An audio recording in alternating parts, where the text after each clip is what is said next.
Hello students, स्वागत है आपका प्रवीण शिक्षा निकेतन सीनियर सेकेंडरी स्कूल की ऑनलाइन क्लासेस में। स्टूडेंट्स, हमने कक्षा 8 की जो हमारी पुस्तक है वसंत भाग 3, इसका हमने फर्स्ट और सेकंड चैप्टर देख लिया, कर लिया हमने। आज हम इसका थर्ड चैप्टर जो है हमारा बस की यात्रा, ये पढ़ने जा रहे हैं। तो हम ये पढ़ें उससे पहले मैं आपको बता देना चाहती हूँ ये लेसन के बारे में कि लेसन है क्या, इसमें क्या कहा गया है। तो ये जो लेसन है इसका शीर्षक, जैसे कि हमें इसके नाम से ही पता चल रहा है, बस की यात्रा, अर्थात एक बस की यात्रा की जा रही है, उसका पूरा वर्णन हमें इसमें देखने को मिलेगा कि क्या है, कैसी बस है, उसमें किस तरीके की बस है। जैसे कि इस फोटो में हमारे को दिया गया है, ये जो बस है इसकी कैसी अवस्था में है, कैसी स्थिति में ये बस है, तो उसका सारा वर्णन दिया गया है। तो इस कहानी को लिखने वाले जो हैं उनका नाम है हरिशंकर परसाई। हरिशंकर परसाई जी ने ये एक कहानी के रूप में लिखा है। ये गद्य की कौन सी विधा है? कहानी विधा है। और कहानी भी किस रूप में लिखी गई है? व्यंग्यात्मक रूप में। तो व्यंग्य के रूप में ये कहानी लिखी गई है। इस कहानी में लेखक हमें ये बता रहे हैं कि किस प्रकार पुरानी और ख़राब हालत की बसें सड़कों पर चलती है। मतलब इतनी ख़राब और पुरानी जर्जर अवस्था में बसें होती जा रही है, फिर भी वो क्या कर रही है, चलो लोग उसे चलाए जा रहे हैं। लेकिन उनके मालिक क्या है, केवल उनका एक ही उद्देश्य है, केवल धन कमाना उनका उद्देश्य मात्र रह गया है। उन्हें जो वहाँ उस बस में बैठने वाले जो यात्री है उनकी जान माल के बारे में उनको कोई भी चिंता नहीं है कि अगर इस बस को कुछ हो गया या फिर इस बस में बैठने वाले जो यात्री हैं उसकी वजह से, कुछ दुर्घटना की वजह से उन्हें कुछ जान और माल की हानि हो गई तो क्या होगा। उनके मालिक, बस के मालिक इस बात को बिल्कुल भी नहीं सोचते हैं। तो इस लेसन में हमें यही देखने को मिलेगा कि ये जो बस है इसमें कैसे लोग बैठ कर के यात्रा करते हैं और इसी का इसमें वर्णन दिया गया है। ठीक है, तो आज हम हमारा जो थर्ड चैप्टर है ये स्टार्ट करते हैं। ये इस लेसन पढ़ने से पहले मैं चाहूँगी कि एक बार आप इसके लेसन की जो शब्दार्थ दिए गए हैं वो शब्दार्थ आप समझ लें, ताकि जब हम लेसन पढ़ें तो हमें आसानी रहेगी। ठीक है, तो हमारा फर्स्ट नंबर का जो शब्दार्थ है वो है निमित्त। निमित्त का अर्थ होता है कारण या साधन। ठीक है, गोता का अर्थ होता है डुबकी लगाना। इत्तेफाक का अर्थ होता है संयोग। बियाबान का अर्थ होता है जंगल या उजाड़ खंड, बिल्कुल बंजर एक तरीके से जंगल के रूप में बिल्कुल उजड़ा हुआ भूमि या क्षेत्र हो। ठीक है, अंत्येष्टि का अर्थ होता है मृतक कर्म या दाह कर्म। ठीक है, किसी की मृत्यु पर जो कर्म किया जाता है वो अंत्येष्टि होती है। प्रयाण का अर्थ होता है प्रस्थान करना या फिर मरना। लास्ट आता है हमारे बेताबी का अर्थ होता है बेचैनी। ठीक है, और इस लेसन में जैसे जैसे और शब्द आते जाएंगे वो मैं आपको डिस्क्राइब करती जाऊंगी। तो ये हमने इस लेसन के पहले शब्दार्थ देख लिए। अब हम इस लेसन को पढ़ना शुरू करते हैं कि क्या है लेसन, क्या ये कहानी जो है किस प्रकार है। तो हम इसे पढ़ते हैं। आप भी अपनी बुक्स खोल के बैठ जाइए, साथ में पढ़ना शुरू कीजिए। ठीक है, हम 5 मित्रों ने तय किया कि शाम 4 बजे की बस से चलेंगे। कितने लेखक की कितने 5 मित्र हैं, उन्होंने ये तय किया कि वो कितनी बजे की बस से चलेंगे, 4 बजे की बस से चलेंगे। ठीक है, पन्ना से इस कंपनी की बस सतना के लिए घंटे भर बाद मिलती है। कि वो कहाँ से रवाना हुए थे, पन्ना से ये बस मिलेगी और कहाँ पर रवाना होगी, सतना नाम का जो स्थान है वहाँ के लिए घंटे भर के बाद वहाँ से मिल जाएगी। जो जबलपुर की ट्रेन मिला देती है, जो कहाँ पहुँचाती है, जबलपुर की ट्रेन, अर्थात वहाँ से जबलपुर की रेल मिल जाती है। सुबह घर पहुँच जाएंगे, और ये हमें कब घर पहुँचा देगी, सुबह के समय हमें घर पहुंचा देगी। हम में से 2 को सुबह काम पर हाजिर होना था। और जो 5 मित्र ये मिलकर के निकले थे उनमें से कितनों को, 2 मित्रों को अपने सुबह काम पर हाजिर होना था। हाजिर होना अर्थात वहाँ पर पहुँच जाना था। इसलिए वापसी का यही रास्ता अपनाना ज़रूरी था, और इसीलिए ज़रूरी हो गया कि ये जो एक जर्जर अवस्था में जो बस है इसी में बैठ कर के जाना भी बहुत ज़रूरी हो गया था। लोगों ने सलाह दी कि समझदार आदमी इस शाम वाली बस में से सफ़र नहीं करते हैं। लोगों ने जब इस बस की स्थिति देखी कि इतनी जर्जर अवस्था में है, तो उन्होंने कहा कि जो समझदार व्यक्ति होगा वो इस बस में यात्रा नहीं करेगा। क्या रास्ते में डाकू मिलते हैं? तो उन्होंने जब पूछा कि हम इस बस से यात्रा क्यों ना करें, क्या शाम के टाइम हम यात्रा करेंगे तो क्या रास्ते में हमें डाकू मिल जाएंगे? तो जवाब में मिलता है नहीं, बस डाकिन है, अर्थात बस ही आपको खा जाएगी। अर्थात ये ऐसी अवस्था में है, कभी भी कहीं पे भी बंद हो सकती है, तो आप कभी भी विपदा में गिर सकते हो।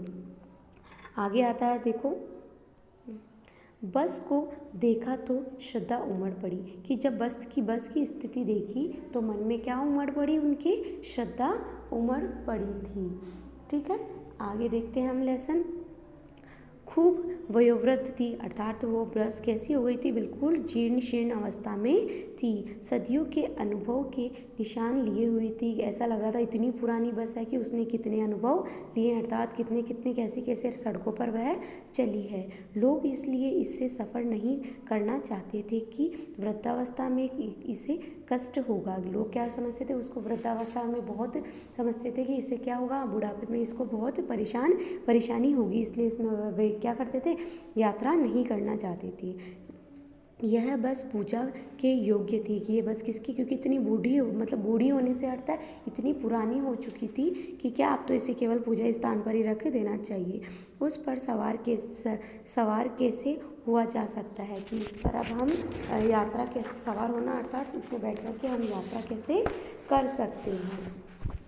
ठीक है, अब आते हैं हम नेक्स्ट पेपर पे हमारे। इसमें है, बस कंपनी के एक हिस्सेदार भी उसी बस में जा रहे थे। तो उसमें कौन जा रहा था, बस कंपनी का जो एक व्यक्ति था वो भी उसी में यात्रा कर रहा था। हमने उनसे पूछा, यह बस चलती भी है? तो हम जो वो मित्र थे, उन्होंने, लेखक और उनके मित्र, उन्होंने उनसे जाकर के पूछा, क्या ये बस है जो चलती है? वह बोले, चलती क्यों नहीं है जी, अभी चलेगी। हमने कहा, वही तो हम देखना चाहते हैं, अपने आप चलती है यह? हाँ जी, और कैसे चलेगी? वो उन्हें कहता है कि हाँ, ये बस चलती भी है और बिल्कुल चलेगी। ठीक है, गजब हो गया, ऐसी बस अपने आप चलती है। उन्हें यकीन नहीं होता है कि ये बस क्या हमें अपनी ही मंजिल तक पहुंचा देगी। हम आगा पीछा करने लगे। आगा पीछा करना अर्थात हम किसी संकोचित हो जाते ना, सोचने लग जाते हैं कि यार हम करें कि ना करें वो चीज़, वो ऐसी स्थिति में गिर जाते हैं। डॉक्टर मित्र ने कहा, डरो मत, चलो, बस अनुभवी है। उनका जो मित्र होता है वो बोलता है कि नहीं, इसने बहुत सारी सड़कों पर यात्रा की है, चलो अब इसमें बैठ जाते हैं। नई नवेली बसों से ज़्यादा विश्वसनीय है। उन्होंने कहा, इस बस ने इतने अनुभव ले लिए हैं जो नई बसों ने अनुभव नहीं लिए, तो ये क्या है, बहुत विश्वसनीय बस है। हमें बेटों की तरह प्यार से गोद में लेकर चलेगी। वो क्या कहते हैं, हमें अपने बेटों की तरह, अपने बच्चों की तरह क्या करेगी, अपनी गोद में बिठा कर के हमें यात्रा करवा देगी। हम बैठ गए। जो छोड़ने आए थे वे इस तरह देख रहे थे कि जैसे अंतिम विदा दे रहे हो। ऐसा लग रहा था कि जो हमें छोड़ने आए वो ऐसा लग रहा है कि हमें अंतिम विदा दे रहे हैं। उनकी आंखें कह रही थी, आना जाना तो लगा ही रहता है। उनका क्या संकेत हो रहा था, उनकी तरफ देख करके लेखक को और उनके मित्रों को ऐसा लग रहा था कि वो उन्हें क्या दे रहे हैं, अंतिम विदाई दे रहे हैं। और उनकी आंखें देख करके ऐसा लग रहा था कि इस आना जाना तो लगा हुआ ही है। आया है सो जाएगा, राजा रंक फकीर। अर्थात उनके कहने का अर्थ ये है कि जो आया है वो क्या है, मतलब जन्म लिया है तो मृत्यु तो संभव है ही। ठीक है, आदमी को कूच करने के लिए एक निमित्त चाहिए। अर्थात निमित्त का अर्थ मैंने आपको पहले ही बता दिया, क्या होता है, एक कारण चाहिए। ठीक है, आगे बढ़ते हैं हम। इंजन सचमुच स्टार्ट हो गया, ऐसा जैसे सारी बस ही इंजन है और हम इंजन के भीतर बैठे हैं। जैसे कि ट्रेन चलती है तो क्या होता है, एकदम से इंजन स्टार्ट होते ही हिलना शुरू हो जाती है, वैसे ही बस भी हिलना शुरू हो गई।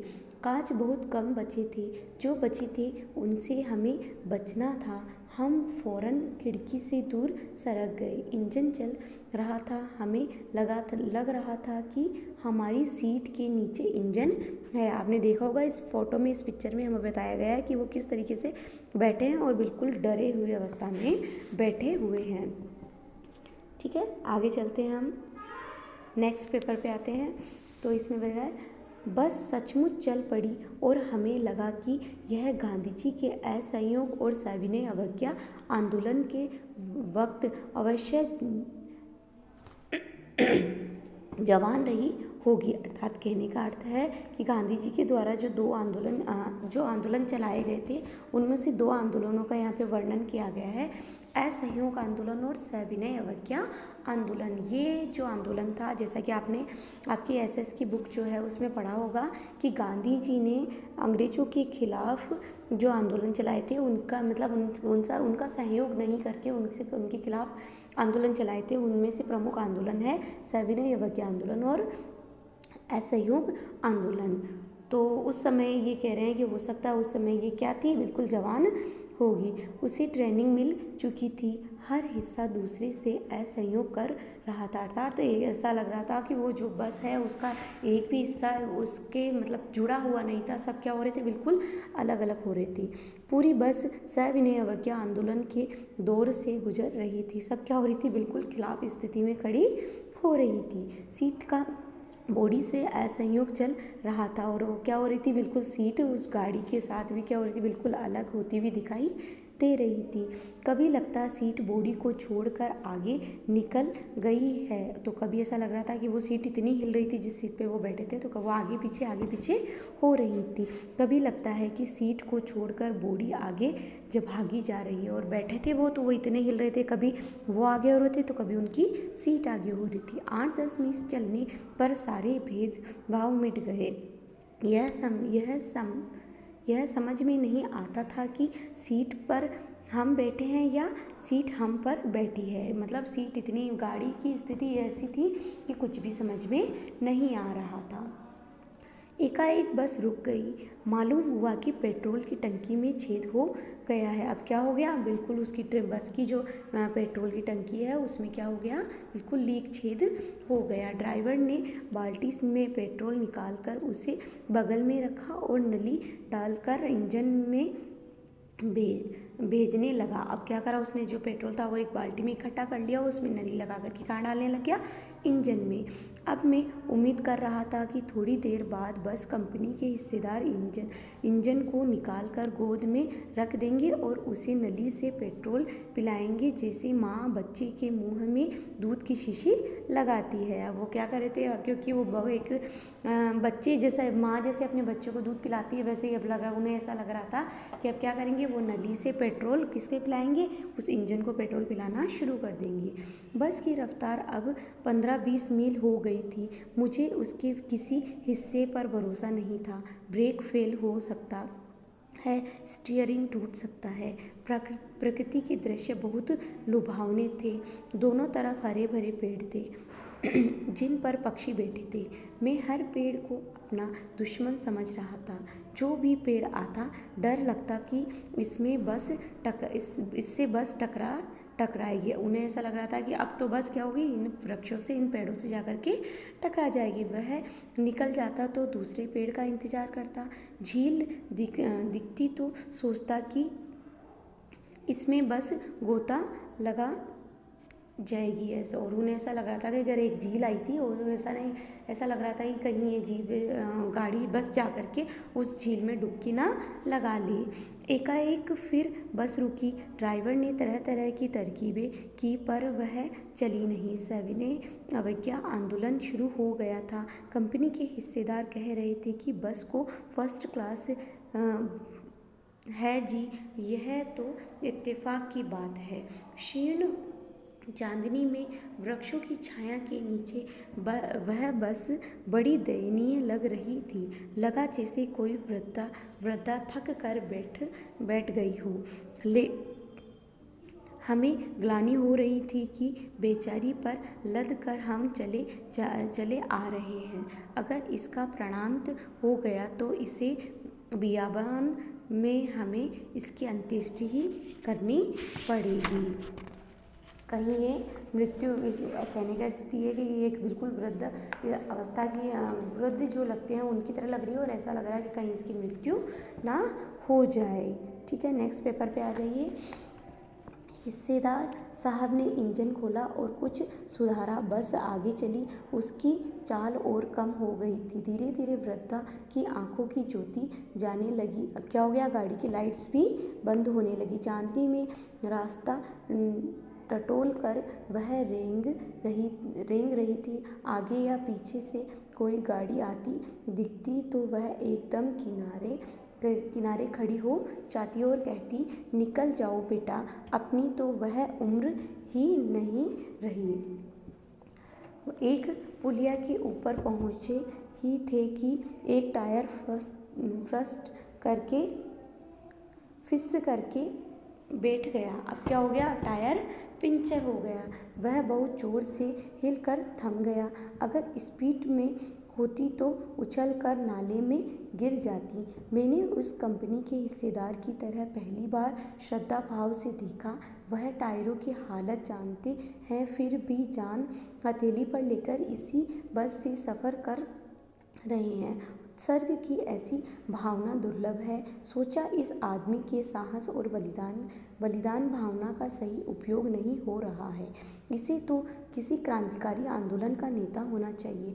अगर बस नाले में गिर पड़ती और हम सब मर जाते तो देवता बाहें पसारे उसका इंतजार करते। बस की हालत ऐसी थी कि वो क्या हो गया, वो इतने भयभीत हो गए।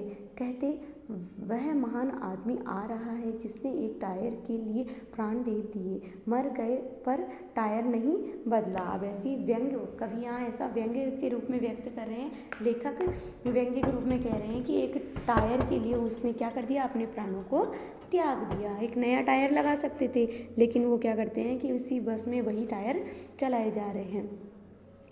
दूसरा घिसा टायर लगाकर फिर चली। अब क्या हो गया, बस फिर से चलने लगी। अब हमने वक्त पर पन्ना पहुंचाने की उम्मीद छोड़ दी थी।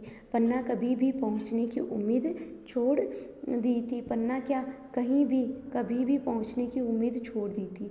लगता था कि ज़िंदगी इसी बस में गुजरनी है और इससे सीधे उस लोक को प्रयाण कर जाना है। इस पृथ्वी पर उसकी कोई मंजिल नहीं है। अब क्या हो गया, उनको तो बस ये था कि बस फाइनली ये बस हमें अपने स्थान पर पहुंचा दे, और उनको तो ये विश्वास भी नहीं था कि हम हमारी मंजिल तक पहुंच जाएंगे। क्या हमारी बेताबी का अर्थ, जैसा कि मैंने आपको बताया, क्या होता है, बेचैनी, तनाव खत्म हो गए थे। अब क्या हो गया, उनको कुछ भी समझ में नहीं आ रहा था। हम बड़े इम्तिनान से घर की तरफ बैठ गए। चिंता जाती रही, हंसी मजाक चालू हो गया। अब क्या हो गया, वो तो अपनी, क्योंकि उन समझ गए थे कि बस की स्थिति ऐसी हो गई कि उन्हें कुछ भी समझ में नहीं आ रहा था, तो वो ऐसा सोचने लगे कि अब जहाँ होगा, जैसा होगा, जिस समय भी हम पहुँच जाएंगे, वही सबसे बड़ी बात है। तो क्या हमें इस कहानी, यहाँ हमारी कहानी पूरी होती है। तो इस कहानी के माध्यम से हमें ये देखने को मिला कि एक बस है, वो क्या है, पूरी बिल्कुल पुरानी जर्जर अवस्था में है, और इसके दौरान हमें ये बताया गया है कि इतनी पुरानी बसों में लोगों की, यात्रियों की जान की, माल की बारे में ना सोच करके बस चालक क्या होते हैं, धन कमाने में लगे हुए हैं। आई होप स्टूडेंट्स, ये कहानी आपको समझ में आई होगी। इसके शब्दार्थ आपको आपके नोटबुक्स में करने हैं। Thank you, have a nice day.